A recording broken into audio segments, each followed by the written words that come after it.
Hello, party people. Look, we got another jersey. The hell was that? Oh, I got the windows open. I think the wind's playing chaos with the doors. Anyways, another Leafs jersey on. This one, the sleeves aren't quite as short as the other one. This was the one I had in high school in the mid 90s, or sorry, early 90s. And Dougie Gilmore, 93. It's all starting to peel off. It's so old. There's a whole pile of numbered dust on the floor right now. So see, it's in rough shape.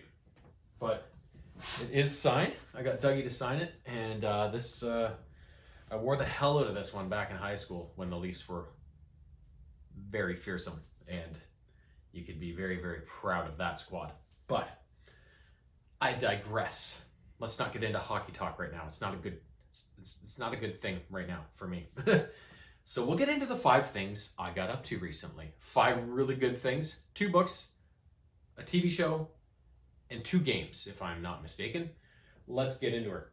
The first book is the second book in the Finder's Stone trilogy from the Forgotten Realms series, and it is called The Wyvern's Spur.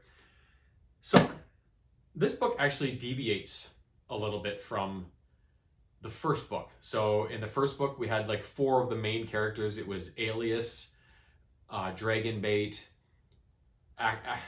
Akabar Bel Akash, or whatever the hell his name was, the mage, and then Olive Rustkettle, the halfling. The only main character of those 4 that factors into this story is Olive Rustkettle, the halfling woman. The main character actually appeared in the first book, but he wasn't a main character. So when Alias lost it at the wedding, when she heard that guy doing the king's impression, Jojo Wyvern, that's who the main character is in this book. And he showed up later in that first book too, at the end, when he was kind of keeping tabs on this party of 4 and their whereabouts. So basically, he's the Wyvern family is a wealthy, well-known, noble family in Cormier. Specifically, they reside in a place called Immersea. So he comes back after his adventures in the first book, back to Immersea, and he doesn't live at the family castle. He has his own townhouse in town because he's kind of a goof.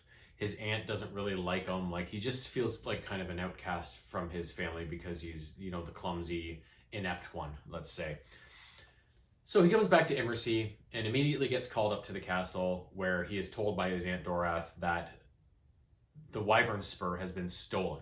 So the Wyvern Spur is so a wyvern is it's kind of like a dragon, but it's a little smaller, it's a little different. So their ancestor, Patton Wyvern Spur, was gifted a talon from a wyvern after he helped this wyvern out. And it was supposed to bring the family good luck and good fortune. So if the thing was ever destroyed or stolen or whatever, it's rumored that great misfortune would befall the Wyvern Spur family. So they have this meeting. So it's Jojo, it's his Aunt Dorath, it's his Uncle Drone, and then it's a couple of his cousins or whatever. Steele, who's a real prick, Julia, who's a real bitch, and then Frefford, who's the one good cousin that he can relate to. So they're all talking about it. They try and decide on a course of action, and it's determined that Steele and Jojo are going to go into the catacombs where the Wyvern Spur was kept and try and figure out what went on and who's got it. If the thief is still down there, can they catch them? But it's weird because Jojo's Uncle Drone says the thief's not down there anymore. So Jojo's like, what do you know that we don't? Sort of thing. So in the crypt where this is kept, or the catacombs, there's a guardian down there that is instructed to kill anybody who's not a member of the Wyvern Spur family should they enter the catacombs where the Wyvern Spur is kept. So they're theorizing that, well, it had to be a Wyvern Spur family member that stole it, otherwise they never would have got it. They would have been killed, sort of thing, right? So all that's going on. In the meantime, Olive is in town with her friend Jade, and they have been thieving and pickpocketing together. And Jade is actually one of Alias's copies. So you remember at the end of the first book when Alias and her allies faced off against the last evildoer that was holding Alias under sway with those tattoos, and they came across a chamber where there was a whole bunch of other aliases kind of ready to go.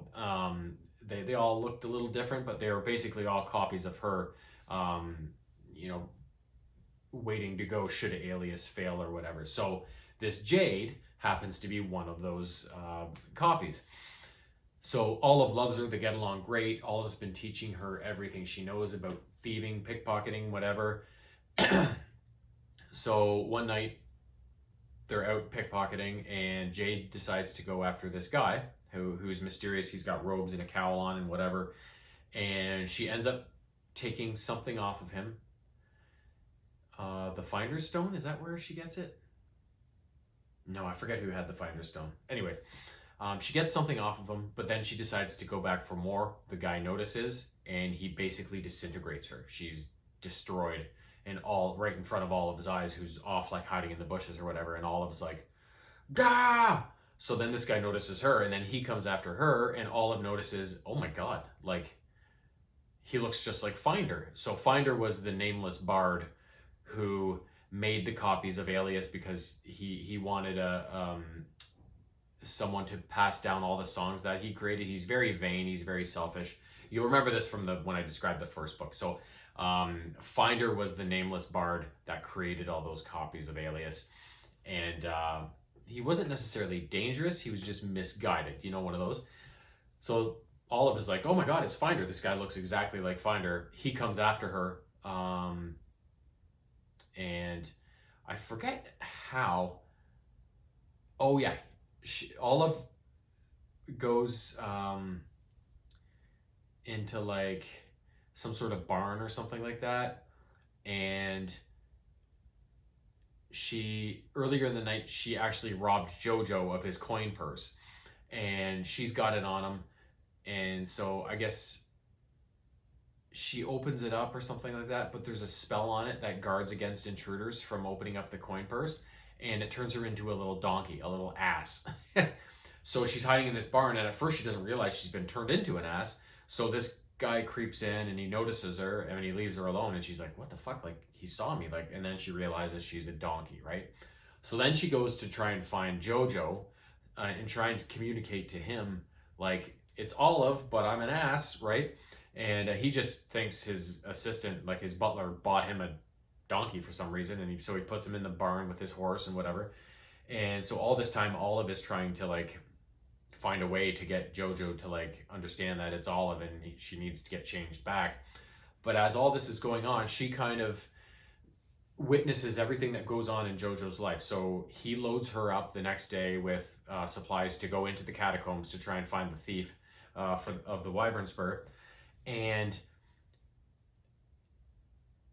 basically, while he's doing that, like, he runs into people and has encounters with people. He talks to himself. He talks to Olive in her donkey form and describes his life and stuff like that. So she starts to get kind of a kinship with Jojo, because she realizes how bad he's got it with how everybody treats him and how he's looked upon by a lot of people, right? So eventually they get to the catacombs. Steele is already in there. Julia tries to like sabotage Jojo's trip into the catacombs, but Olive is able to foil it because she sees what's going on and does her part. So they finally go into the catacombs, and they don't find anything. The Spur's gone, but they do finally run across another copy of Alias who goes by the name of Cat. And Jojo is instantly kind of smitten with her, and she's like, I came to steal the Wyvern Spur, but it was already stolen. So she admits that she was trying to steal it, but that she didn't steal it, whatever. And so Olive is very suspect of this girl and knows that there's something more going on with her. But Jojo, being, oh, Poontang, right? Like, he's totally like, yeah, you can come back and stay with me. Everything's fine, blah, blah, blah. So from that point onwards, it's an unraveling story as to what is actually going on, who stole the Spur and everything. So Uncle Drone seems to get disintegrated into a pile of ashes, which is exactly what happened to Jade. So they're at first they think it was a spell that Drone backfired on him, and he killed himself. But upon thinking about it further, they figure out, oh, maybe he was offed by the same guy that killed Jade. Because eventually Olive gets changed back into herself. Well, actually, she doesn't. The spell wears out and she comes back to her own, her regular state of being. And Olive, after she gets turned back into Olive, like Kat is staying with Jojo and he's doting on her, but Olive knows something's up. So he comes to the house and presents some evidence as to what's going on, but does it so as not to, for them not to know that she has this inside information because she was witnessing everything that was going on when she was trapped as an ass, right? So it's a funny sentence. So from that point onwards, it's this big mystery that unfolds as to who stole the Wyvern Spur, why, and what is their true nature. And I'll spoil it for you. So this guy that killed Jade and then turned and then chased Olive into the barn and whatever, his name is Flattery. Kat is actually his wife, but under duress. It's not like a loving relationship or anything and she's kind of doing his bidding. He wants the Wyvern Spur because Flattery was Finder's first simulacrum. So before Alias and all of her copies came along, Flattery was Finder's first attempt at creating a living being out of nothing and having him sing all of his songs and pass, and continue to pass them down after Finder has deceased, so that his music can live on for generations.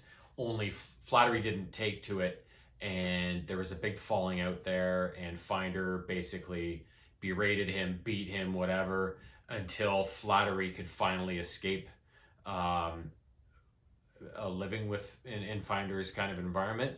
And in the process of doing so, that's when Finder's apprentices, one was killed and the other one was severely injured, which led the Harpers to eventually shunning Finder and kind of locking him up, sort of thing, right?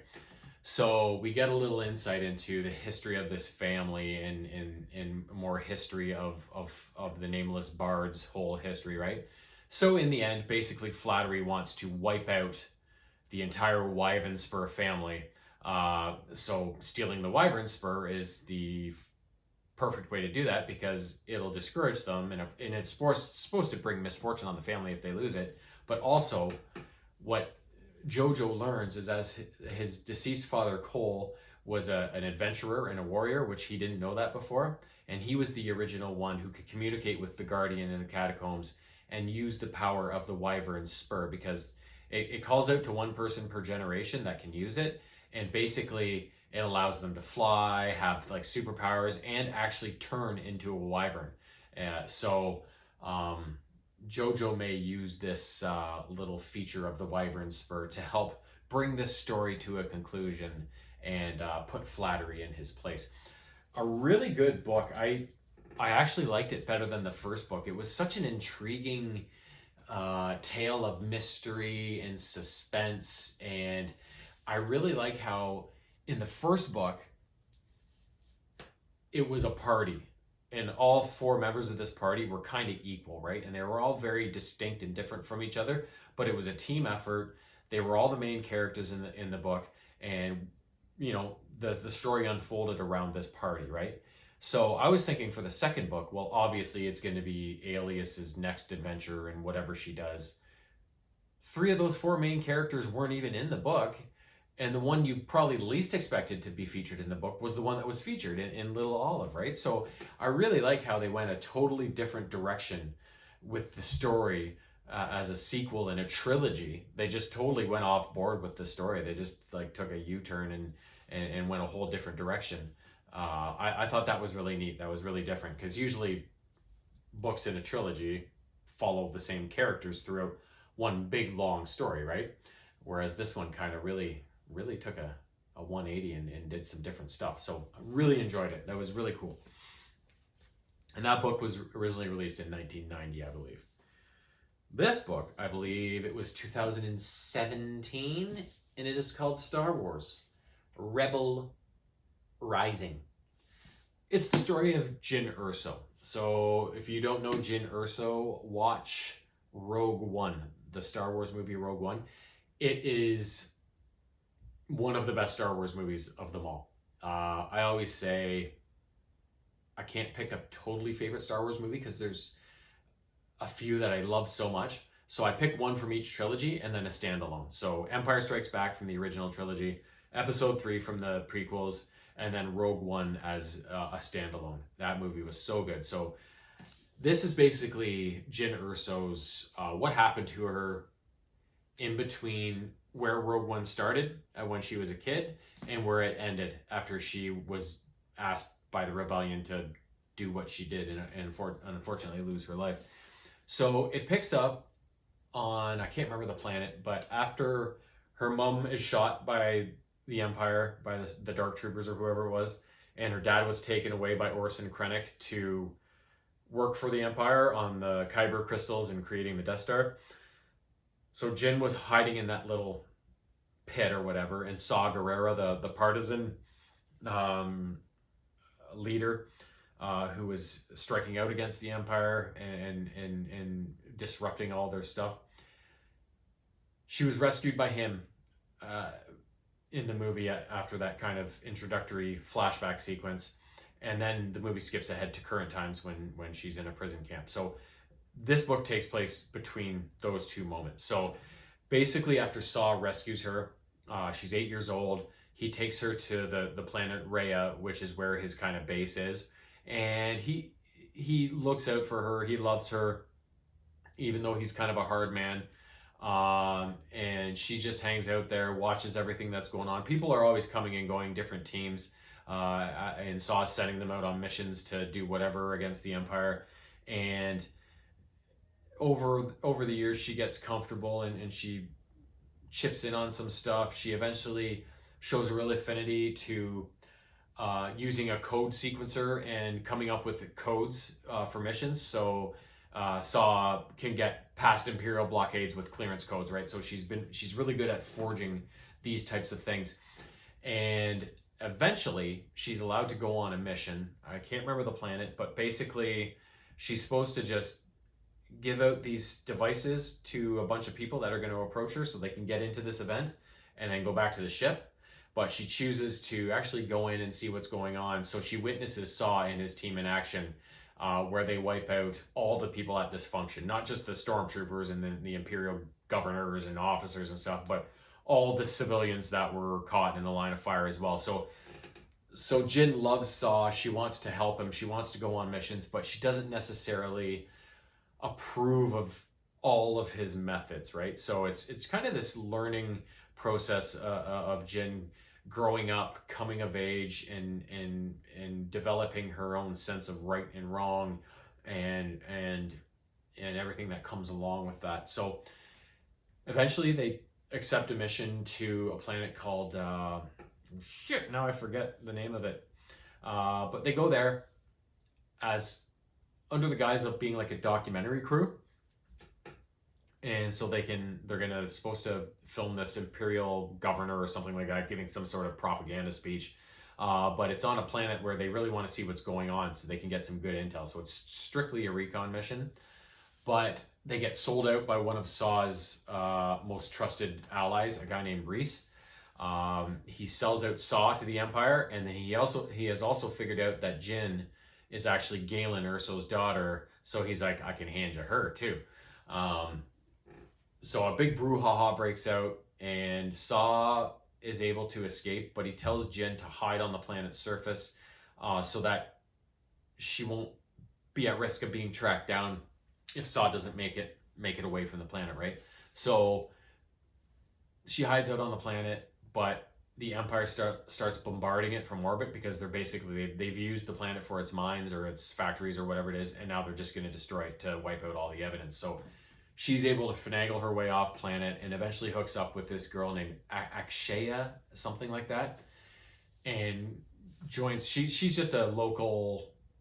She lives on the planet Skull and is a local merchant shipper. Like she just ships stuff for other people. But the Empire's been clamping down. But Jin's able to help her with codes and stuff. So she ends up moving in with Akshaya and her son Hatter and becoming part of the family, and spends about a year on that planet. And the whole time, Akshaya is like Jin worries about the Empire and what's happened to her in her past, and Akshaya is like, we're small ants on this planet. Like the Empire will not notice us. It's fine. But of course, the Empire eventually shows up, and so they have to beat a hasty retreat off planet. They take 2 ships, but unfortunately, Akshaya and Hatter, their ship gets destroyed, leaving Jin on her own again.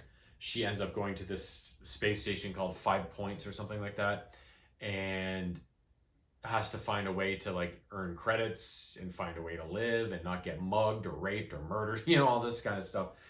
So she ends up helping an Imperial officer forge casino chips because the imp has gotten herself in a little bit of a gambling debt. So she does that. She's able to, get some money, get some credits, and then she takes off and just bounces around the galaxy for a bit, doing odd jobs and whatever. Eventually comes back to 5 Points Station years later, and immediately gets taken in by the Empire, and a new like higher up has showed up and is like, you're whatever her alias is, right? And Jin's like, yeah. She's like, we need your help. So they want her to become part of a crew of this known rebel group and do some jobs with them, but plant a tracker in their ship so that the Empire can track them and whatever. And so she agrees to do it because she has no other choice. But the whole time, the Empire plans on betraying her too. So when this group finally comes back to 5 Points, the Empire has all the evidence they need. They arrest all the members of this rebel cell, and Jin's like, okay, I'm free to go, right? And they're like, yeah, not so fast. You're under arrest too. Just because you helped us here doesn't mean you did a whole bunch of illegal shit beforehand, right? So that's when Jin gets taken into the planet Wobani and the prison facility there. And so there's some flashbacks, or I guess not flashbacks, but flash aheads, scattered throughout the book of when just brief little instances of her life on Wobani as the Imperial's captive and working, doing manual labor for them in all their various capacities and her experience there. And then the book finally ends when she gets rescued from Wobani by the Rebel Alliance. So it leads right into that. So it starts right at the end of the flashback sequence in the movie, and then ends right kind of when the movie begins, kind of thing, right? When she joins the rebels and goes on that mission. So really cool book. It's neat to get some backstory on Jin, on how she became, who she was and her experiences with Saw and everything else. So yeah, good book. Next up, season 2 of Twisted Metal. So in season 2, John is in San Francisco, or New San Francisco, whatever the hell it is, and he's basically a captive there. So he wanted so bad to get into that city and live a normal, peaceful life without all the bullshit on the outside, but he wanted Quiet to come in with him, but she was turned away. So now he's pissed off, and he just wants to leave, but he's being held by Raven, who wants John to enter the Twisted Metal tournament that Calypso is putting on so that she can get her wish fulfilled. And the wish that Raven wants is to bring her friend, is it Kim or something like that? I forget her friend's name. Wants her to bring her friend back, who suffered a drowning when they were younger.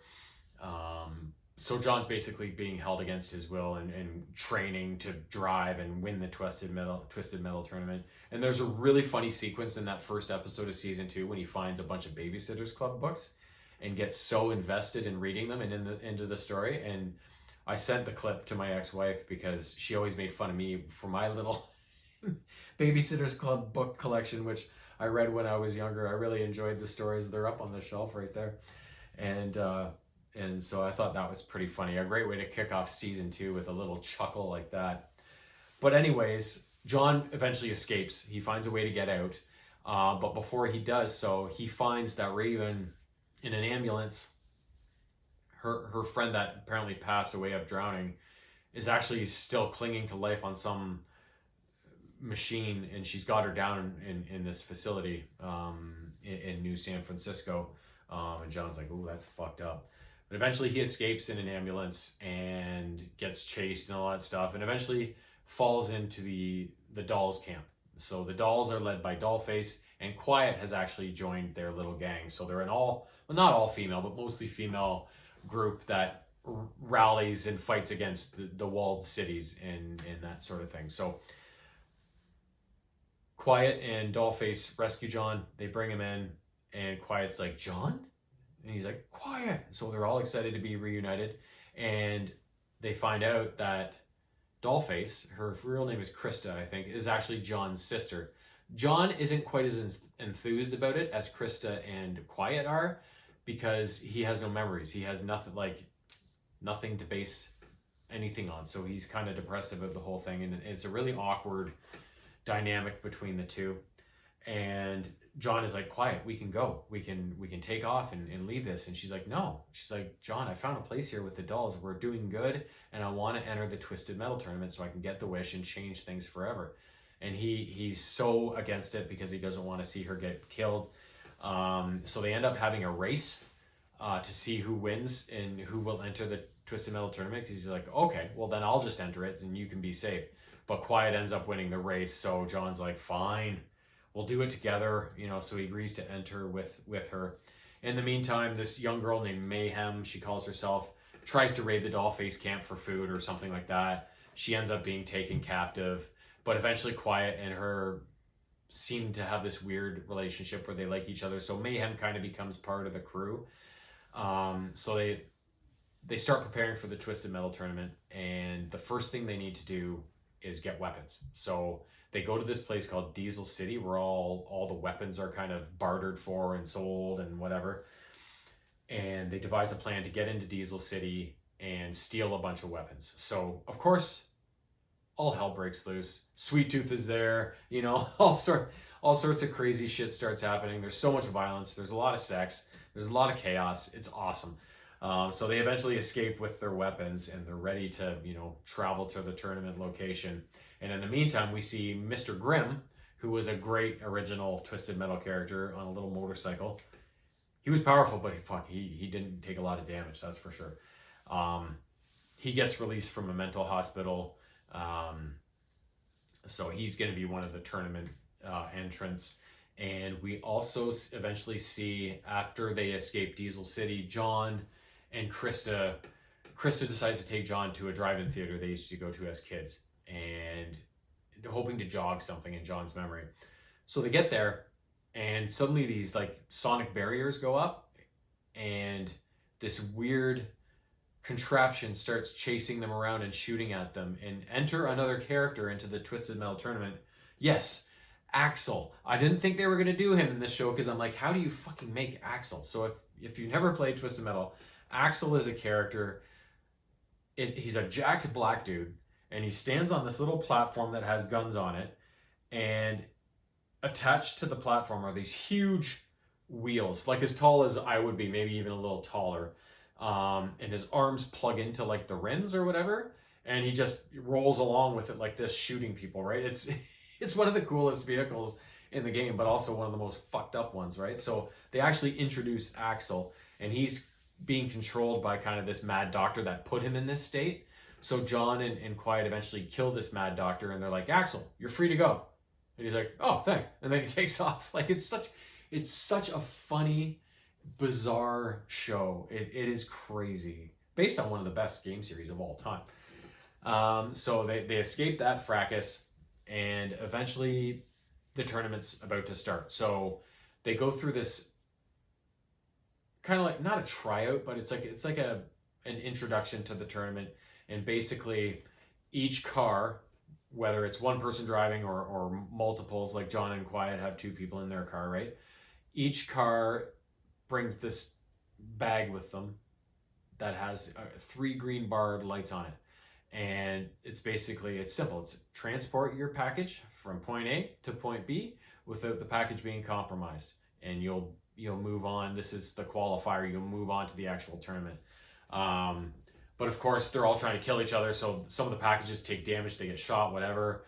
The lights all go red, an airstrike comes down and blows up your car, right? So it's pandemonium right from the get-go. Some really cool sequences. Unfortunately, Dollface dies. So John loses his sister. The dolls lose their leader. So although Quiet and John make it, it's with a bit of a heavy hearts, right? So after that, they do some other competitions. I forget what the next one was, but then after that, Calypso calls them all into this room that has a wishing well, and everybody makes their wish. So Quiet wishes for all the walls to come down across the country, all the walled cities abolished, done. Everybody's equal now. That was her wish. It's only one wish per car, and then John makes a wish, and he shouldn't have, to bring his sister back. So that gets him and Quiet in a bit of an argument, but they eventually get over it, and the wish is Quiet's wish, right? So after everybody's wish is done, they're basically put up in a high school. So everybody takes their rooms and whatever, and Calypso calls them all down to the gymnasium because it's like, oh, it's prom, right? So everybody gets dressed up and goes. They're all reluctant though, because it's like, we're in like a fucking car combat, kill each other tournament to have one wish granted. It's like, we're not going to be buddies, like. But the night has a way of, people start drinking a bit, they start dancing a bit, and then everybody's having fun. Some crazy stuff happens at the prom, but for the most part, everybody's digging it and having a great time. Then all of a sudden, smoke enters, knocks everybody out. Everybody wakes up in the middle of the night behind the wheel of a car, and it's like, everybody's given a target. Like, John, you need to wipe out Vermin. Raven, you need to wipe out Quiet. So everybody has a target, and it's the pitch black. The only lighting is like lightning strikes every so often. So all these cars are driving around this area trying to off a certain person, and whoever achieves their objective and makes it through will move on to basically the final rounds of the tournament, right? So some people get eliminated, like Vermin. She was one of my favorite characters. She got eliminated. There was some definite. I think Axel got destroyed. There were some definite casualties there, but of course our main characters make it through, and eventually it all culminates in the final battle, which is just in this big arena that has all these storage containers and stuff that they can drive around and whatever, and basically it's last man standing. Whichever car is operational at the end, the last car standing, wins the tournament. So there's also Mr. Grimm and Sweet Tooth hate each other because they were both in the same mental institution, and Sweet Tooth wants to kill him so bad. So there's all these personal grudge matches going on throughout this last round as well, right? So it looks like John and Quiet are going to win, but eventually they get wiped out. They don't get killed, but they get disabled, and a car that got kind of half taken out early on in the match ends up limping out, and it's Stu, the big fat guy that kind of aligned himself with Sweet Tooth, pulls out in his car, which they call Hammerhead, and so Stu ends up winning the tournament. And let's just say the wish that he asked for, it didn't work out well for him. Calypso maybe manipulated his perception of the wish to screw Stu. So after the tournament's over, John and Quiet and Mayhem, who also survived, John's like, we got the map to my uncle's cottage cabin in the woods. Like, let's just go there and live, So they agree. So they drive up to this cabin.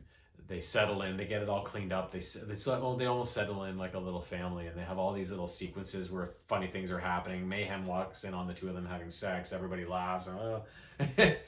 But then eventually, one day the TV comes on and it's Calypso, and he's basically pinned an accident that happened in that final death match when all the stands blew up full of people from the walled cities were there watching the thing. It blew up and everybody was killed, and Calypso has blamed it on John and Quiet. So now they're like, fuck me, we gotta run. And they're running from Minion. So in the original game, Minion was kind of the end boss of the tournament. He was this big army truck kind of thing. Big, not a tank, but built like a tank, And they create a Minion in this, but it's a person. not a vehicle. So they're kind of running from this minion who they had to battle in that final match of the tournament. But Minion is back, and it is the one that is flushing them out of the cabin and back on the run again. They're going to have to clear their name somehow because they did not cause that accident. Calypso's framing them. And obviously, there's going to be a third season based on the way that one ended. I thought it was just going to be two. I thought the tournament was going to end and that was it. But no, I'm glad they're keeping it going. And I'm not going to spoil the secret, but Minion is actually somebody we saw in the series that is related to John and Quiet in all the events that have gone on. So I won't tell you, but there is something special about Minion. Great TV show. So much fun. Next up, Star Wars Outlaws for PS5. A 2024 game? Yeah, and Twisted Metal, the second season, was 2025 last year. So 2024 for this game. And it takes place between Empire Strikes Back and Return of the Jedi. So the main character in the story is this woman named Kay Vess, and she lives on Cantonica, which is Canto Bight, with a casino, one of the casino worlds, and she desperately wants to get off of there, and she hitches her wagon. I forget this guy's name, but they have a mission basically to raid the leader of a criminal syndicate named Zarek Besh. The guy that leads the syndicate, his name is Slero, and they have a plan to raid this guy's vault and steal him of his fortune, and get all that good stuff. So they pull it off, but as the events are unfolding, Slero is actually waiting for them in the vault. He knows it's going down, and a big fight ensues, and Kay learns that the people she was working with aren't just like criminals or adventurers or whatever like she is. It's actually the Rebel Alliance. It's members of the Rebel Alliance, and they were trying to get one of their people back or something like that. So Kay kind of gets caught up in all that and has to escape. And she steals Slero's ship, I forget what it's called now. I forget the name of the ship, but she steals his ship, the Trailblazer, and takes off in it, and he basically puts a death mark on her. So she takes the ship, crash lands on a planet called Toshara, and that's where the game really takes off. So you basically meet a ship mechanic named Waka, and you have to do jobs to like earn enough money to have him like repair your ship so you can become space worthy again. So from that point onwards, there are 4 worlds you can visit. There's Toshara, the one that you crash land on. Then there's Akiva. Then there is Tatooine. And then there's one more, and I forget what it is. But there's 4 worlds. You can play around in orbit and do some stuff in space. But the bulk of the action happens on planet. So each planet has a number of like quests, like side quests, and then they have the main story quests. Then they have little objectives you can do to earn cash, XP, whatever. And yeah, so you travel around. You gain XP to level your character up.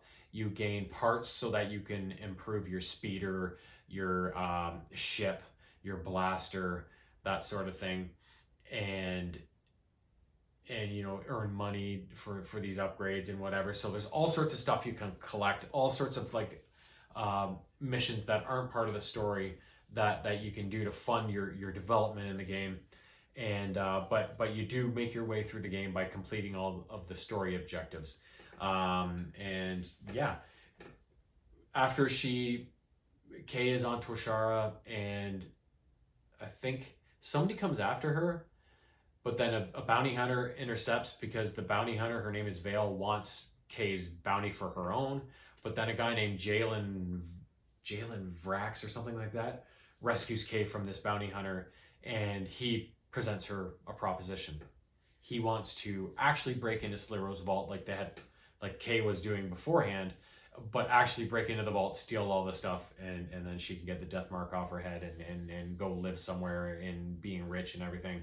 But in order to pull this off, they need to assemble a team. So at that point in the story, you then are chasing down these contacts on different worlds, and convincing them to work with you, which usually means you have to do something for them. You have to perform some sort of mission or whatever to get them to agree to come with you.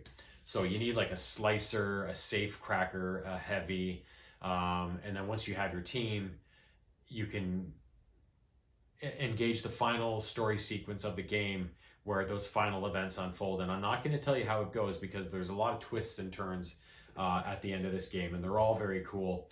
And the other thing I will say is that Darth Vader also makes a cameo for a little bit, and he looks fantastic. Oh my God, it's always so awesome when Darth shows up. To be honest, this game and Kay has a little pet that travels around with her. His name is Nyx. I can't remember what kind of creature he is, but he's so cute, and he helps you do all sorts of stuff along the way, and aids you in getting all your objectives met. At first, like, I really love the Jedi Survivor and the Jedi I forget the name of the other the Jedi games with Cal Kestis. I really enjoyed those games. They were just, the story was so cool. They controlled great. They were very easy to navigate and stuff like that. Still had challenging sequences where you really had to try and figure things out, but just overall the game was just so smooth and fun. I was expecting the same thing out of this game, and at first I was very disappointed. It took me a while to figure out, okay, what the hell am I supposed to be doing right now? And how does this work and how does that work? There was a bit of a learning curve, at least for me. Maybe I was just being an idiot, but it took me a while to figure the game out and really get into the flow. But once I did find my rhythm and I did figure things out, I loved playing this game. It was a lot of fun. Really cool story. Lots of cool action. When you go to Tatooine, I think Tatooine's the only planet that you really see in any of the movies that show up in this game. And throughout your action on Tatooine, you see a lot of classic things. Like you see some Jawas and some sand crawlers. You glimpse Boba Fett from a distance. You see Han Solo frozen in carbonite. You have interactions with Jabba the Hutt, Bib Fortuna, and Salacious Crumb. You fight the Rancor. Like, there's so many cool things from the original Star Wars movies that end up showing up on Tatooine. And obviously they threw that in there for nostalgia value. And I'm glad they did because it was so fun. So if you like those types of games, if you like those kind of, it's kind of open world style, an open world Star Wars game. If that sounds like your jam, then you'll probably very much like that game. Just maybe be prepared for a bit of a learning curve. Like I said, maybe I'm just old and stupid and it took me a while. But yeah, like I said, once I figured it out, I love that game. Last up, another game I love the shit out of. Released in 2019, I think it was, if I remember correctly. I played this one on my own on the PS5. I downloaded on that system, and then I'm also currently in the middle of playing it with my buddy Simon on game nights. You may already know what I'm talking about, but the game in question is called Children of Morta.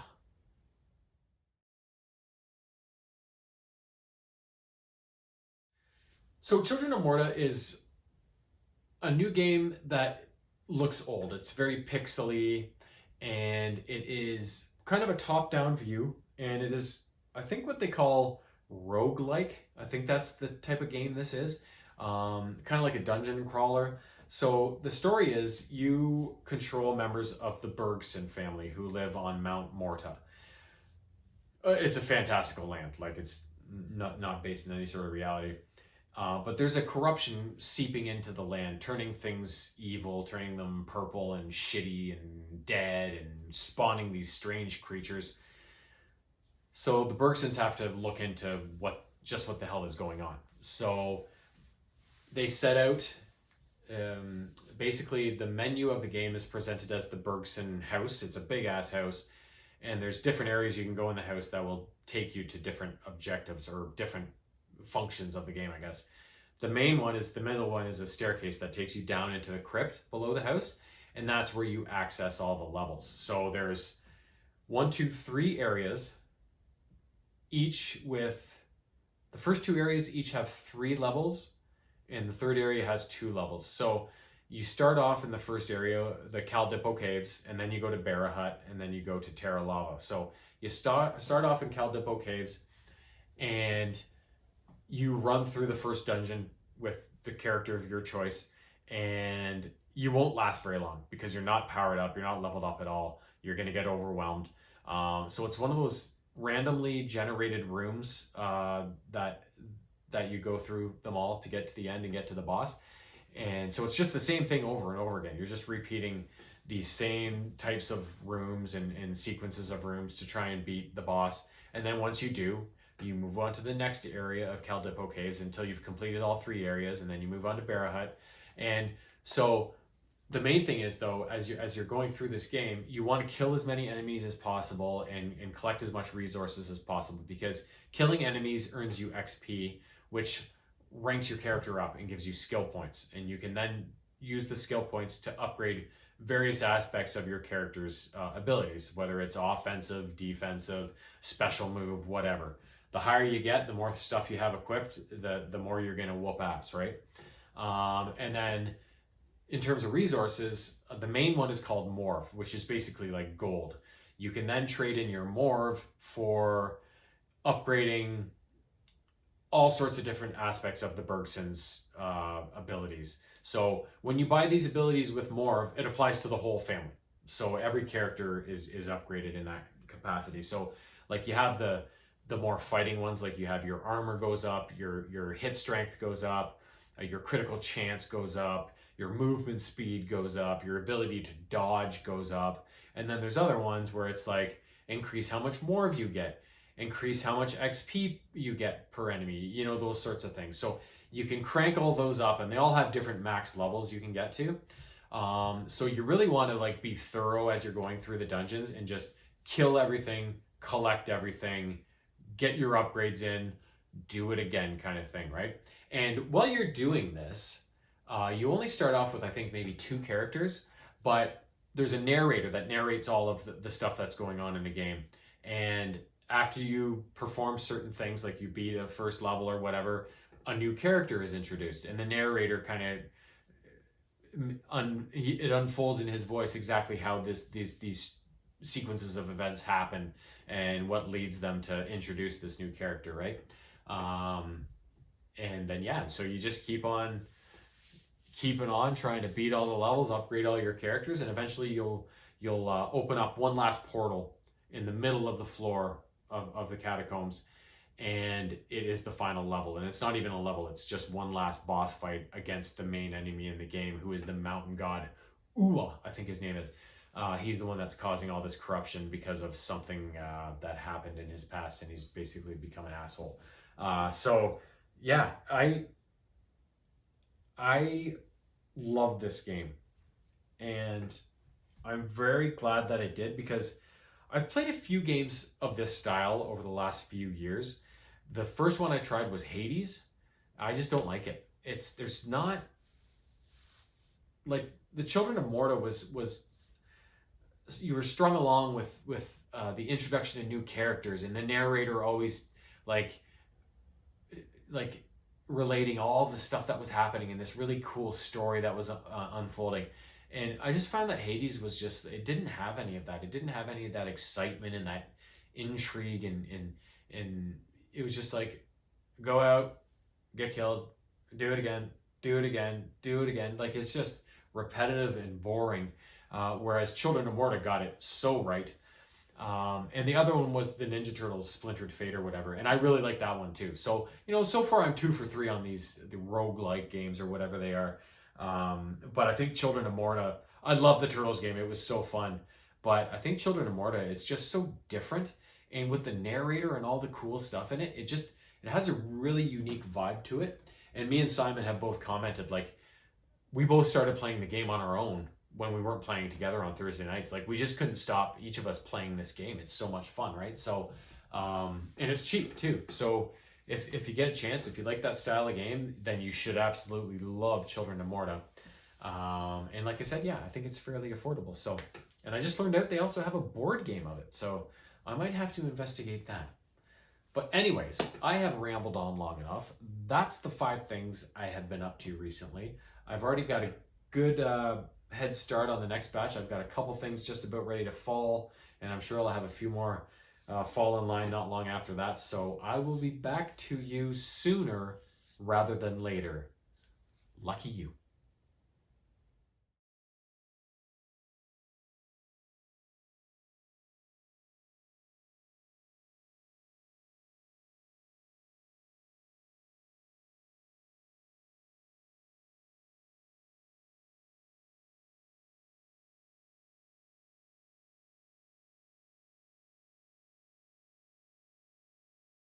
Meow.